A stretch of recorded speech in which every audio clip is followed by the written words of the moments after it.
Welcome to the southernmost province of the Netherlands, Limburg. Here at the tri-border point, the Netherlands, Belgium and Germany meet. It symbolizes the cultural connections between the three nations. Limburg's rolling hills and green valleys with their meandering streams, rivers, vineyards, meadows and picturesque villages make it a unique part of the Netherlands. Archaeological finds have indicated that this fertile area has been inhabited since the Stone Age. Around 50 BC, the Romans arrived in Limburg, where their road crossed the River Maas, Maastricht was established, as well as other settlements such as Heerlen. Here at the Therme Museum, you can still admire excavations of Roman foundations. The Romans used limestone and marlstone, a soft chalk-like rock, to construct their forts, villas and bathhouses, carving out blocks of it from the Limburg hills.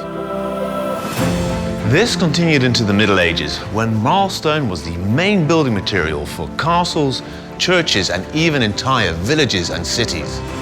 Mining the stone created a vast labyrinth of man-made caves. The names, drawings and reliefs left on the walls bear witness to times of war, when this shelter was used as a sanctuary from the violence above. From the chapels carved out from within the caves, prayers for safety and deliverance were offered. Artifacts have also been found from Allied personnel who went into hiding here during World War II. Located on the River Gul, Valkenburg is one of the most well-known milestone cities in Limburg. Valkenburg Castle is a prominent local landmark. High on a hill, it towers over the city below. In its 700-year history, the castle was repaired countless times using local milestone. Until 1672. During the Franco-Dutch War, the castle and its defensive walls were destroyed, never to be rebuilt. In the middle of the 19th century, Limburg saw the arrival of the first international train service in the Netherlands. The Heuvelland or Hill Country Line ran between Maastricht and Aachen in Germany and opened up the region for tourism. At the time, travel by steam train was a privilege reserved mainly for tourists of the upper class.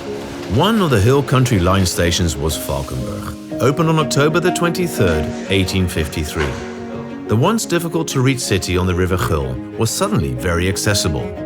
The imposing building was intended to instill a sense of adventure in the travelers it welcomed. Designed by Jacobus Enschede, it was, of course, built with local milestone. The charming neo-Gothic style is a 19th century romanticization of the Middle Ages. The towers, crenellations and crests in the facade fit perfectly within the medieval atmosphere of the city. Today, many tourists still arrive through Valkenburg station on their way to visit the historic city centre and enjoy the renowned Limburg hospitality and culinary pleasures on offer. Valkenburg aan de Gul is the oldest station still in use in the Netherlands. Like KLM, it has brought generations of people together and plays an important part in sustainable travel and international tourism. So, for its 104th birthday, KLM has chosen Valkenburg Station as its Delfts Blauwe Huisje number 104.